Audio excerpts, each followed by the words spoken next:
Hey guys, welcome to another episode of the Vinyl Den, your channel for record collecting by record collectors. I'm Nick.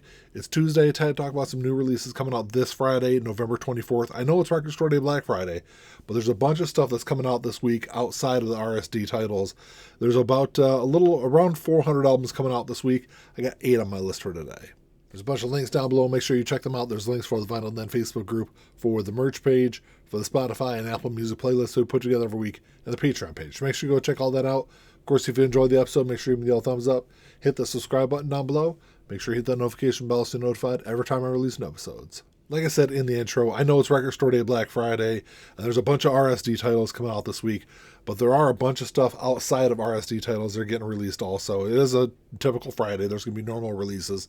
There's about 400 albums coming out this week. I'm only going to talk about 8 on the show today, so if there's something I don't talk about, make sure you drop me a comment down below. Let me know what you're looking forward to picking up this week. And if you're looking for RSD titles, I did a whole video on RSD a few weeks ago when the list first came out, and I'll have a video coming out this Thursday talking about the albums I'm really hoping to grab. So make sure you check both of those videos out.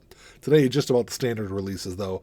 And if you're unable to find any of these in your local brick and mortar stores, I'll put links down below. All these should be available online. So Black Friday is always a really interesting day for music. You've got all these, really big RSD titles that are coming out on top of your standard releases.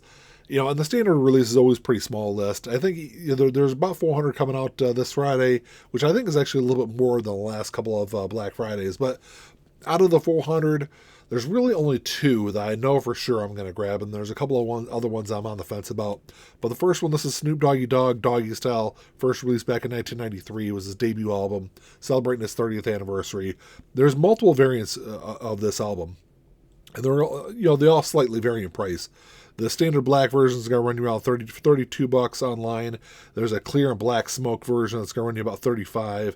There's also a clear version, and then there's a blue Walmart exclusive. Both of those are going to run you around $30. So anywhere between $30 to $35 to grab this album. It's an absolute classic. This is, outside of The Chronic, I think is probably one of the most important rap albums of the early part of the 90s. Really kind of helped change rap music moving forward. And, just a great album. So what's different about this is the first pressing of this album since it was originally released that has G's Up, Hoes Down on it, which I didn't even realize wasn't on the other pressings. I do have a pressing of this. I think it was, I think I've got like a 2016 pressing of it that I didn't even realize didn't have that song on there. And that's what makes me want to buy this album, because I want to have a full, complete copy of that original pressing. It's just, like I said, it's one of those classic rap albums that, really help, really shape West Coast rap in the 90s. So you got that coming out this week. Then you got Smash Mouth, Fush Mang being reissued this week. First released back in 1997. It's Smash Mouth's debut album. So this is a reissue of the 2023 RSD version. So it came out earlier this year. It's going to run you about $29 online. This is a strawberry with black swirl vinyl. So the color is different than the RSD release. I think the RSD release was on green vinyl. I might be wrong though. I'm pretty sure it was on green though. Of course, there was 2 big singles off this album that really helped push it up there. Walk on the Sun is a great track, and then their version of Why Can't We Be Friends. Both great singles. I think they're the 2 high points on this album. It's just a fun album overall, but it's got a really cool mixture. Like, there's some punk stuff on here. There's some ska stuff on here. There's some funk. There's some soul. It's just a really good, fun album, and I think it's really the high point of Smash Mouth's career. There's a couple of great albums from the Donnas getting reissued this week. The first is Get Skintight, released back in 1999. It was their 3rd studio album. It's on purple with pink swirl vinyl. It's going to run you about $30 online.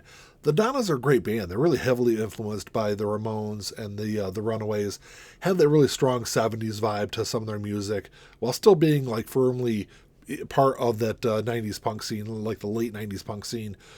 Just a fun band, and I really love their first couple of albums because you can hear this like rawness in their music, but you can still see that they were still very talented. They were going to do some really great stuff.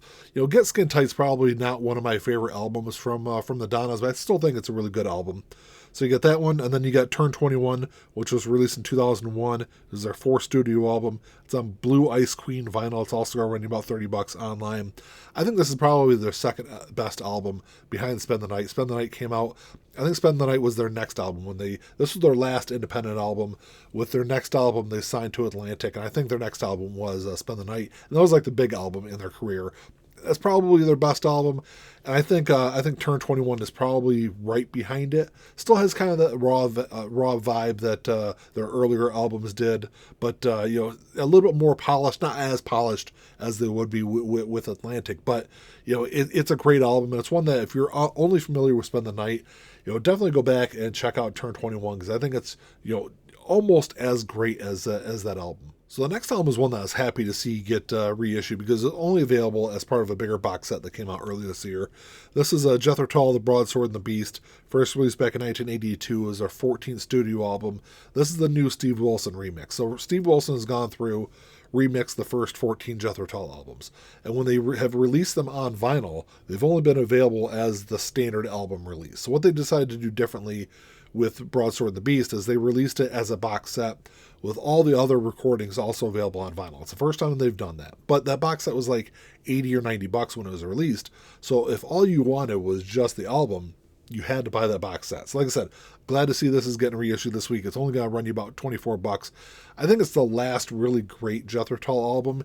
Even though I don't think it's as good as their 70s stuff, but it's just kind of it's almost there. You can hear a lot of that same themes and stuff that you'd heard on their 70s albums, but has a little bit more of an 80s vibe on it. And I'm not the biggest fan of a couple of tracks on this album, but you know, for $24, it's definitely one I think it's worth grabbing if you don't want to grab that bigger box set.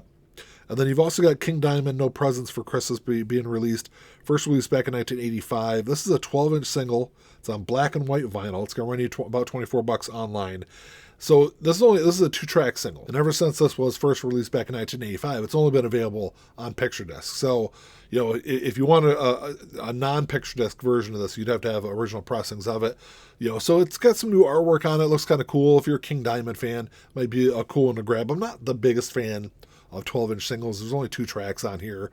For $24, you know, it's probably one of those that might be better to grab a digital copy of it just to listen to those 2 tracks. You also got the new album from Busta Rhymes coming out this week. This is BLOCKBUSTA, his 11th studio album. It's a 2 LP release. It's going to run you about $33 online. To be completely honest, I don't think I've listened to a Busta Rhymes album since Genesis, which I think was 2001 when that one came out. You know, Busta Rhymes has some fun, kind of quirky music. It's one I'm not going to pick up, but I'll definitely put it on my to-stream list this week, just because, like I said, I like some of his older stuff. Haven't listened to really anything he's done in the last 20-plus years, so it's definitely one I'll check out this week. And then the last one on the list, this is Damn Yankees' self-titled debut album. First released back in 1990. It's going to run about $38 online. Damn Yankees, if you're unfamiliar with them, they're a super group that was formed in the later part of the 80s. I can never remember all the members of this band. So you had Tommy Shaw, Jack Blades, who I always forget, and Ted Nugent formed this band. They had some moderate success. They did release a second album. I think it was 1992 that they released their second album before Ted left the band. And, you know, I think the Jack Blades and Tommy Shaw went off and did their own thing after Damn Yankees broke up. But they had some moderate success. There's a couple of big singles they had off this album. And, you know, I haven't listened to it in probably, you know, 25 plus years. So it's one of the ones I'm kind of on the fence about this week. I need to go back and stream it and listen to it again. I remember I had it on cassette in the early part of in the 90s. You know, and I remember it being a good album. Like I said, they had a couple of big tracks on there, but it's one I definitely need to revisit.